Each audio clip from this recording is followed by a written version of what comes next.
Hello, and welcome back to Breakthrough.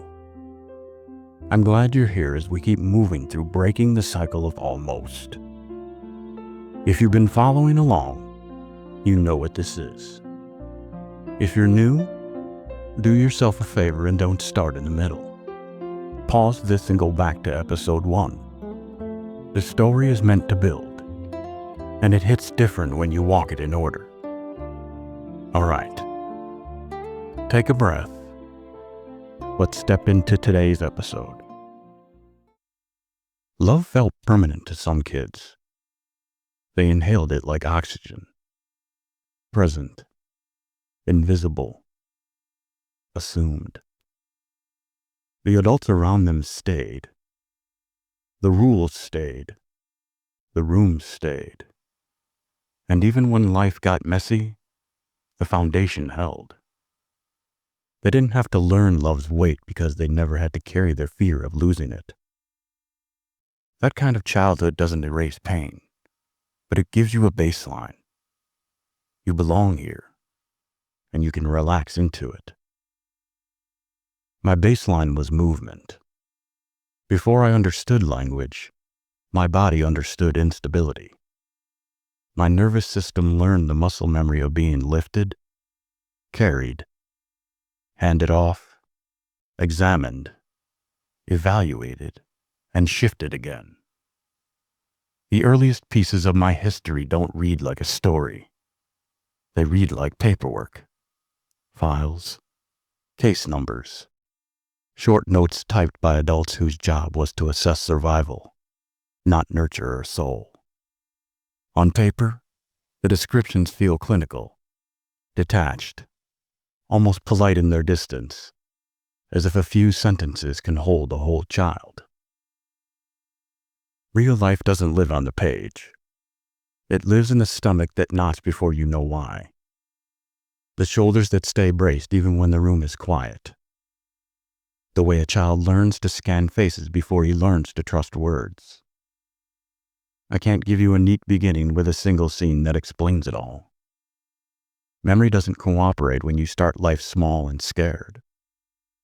It doesn't hand you a clean reel of footage. It offers fragments, fluorescent lights that hum, a hallway that smells like disinfectant, the scratch of fabric against skin, the chill of air that feels too cold for how bright the room is. People who grew up safe sometimes want details that early. They want names, dates, a plot line they can map. I understand the instinct. It makes chaos feel manageable. But the first truths my body learned weren't the kind you can line up chronologically.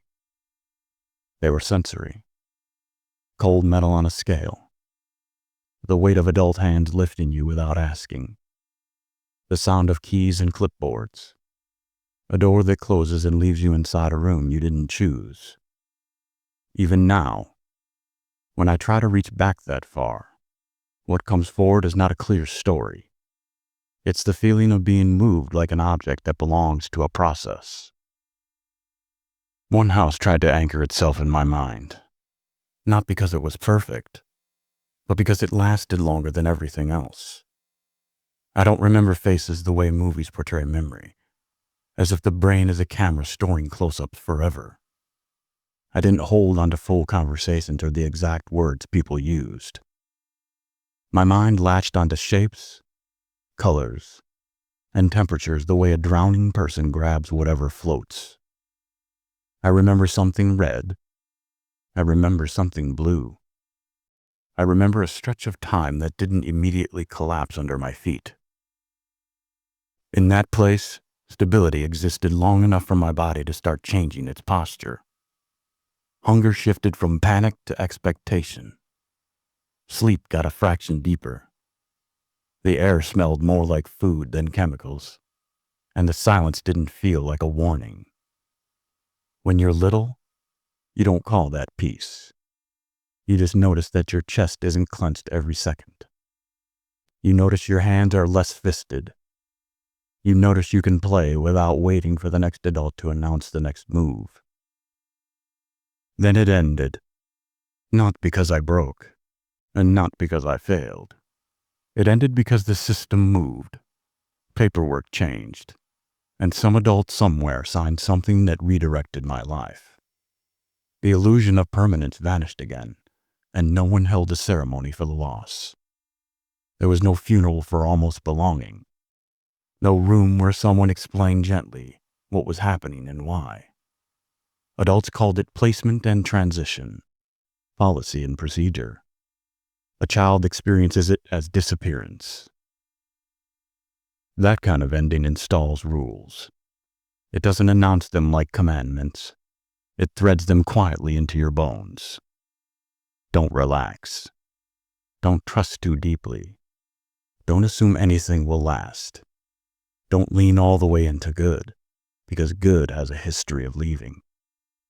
Those rules don't stay in childhood where they belong.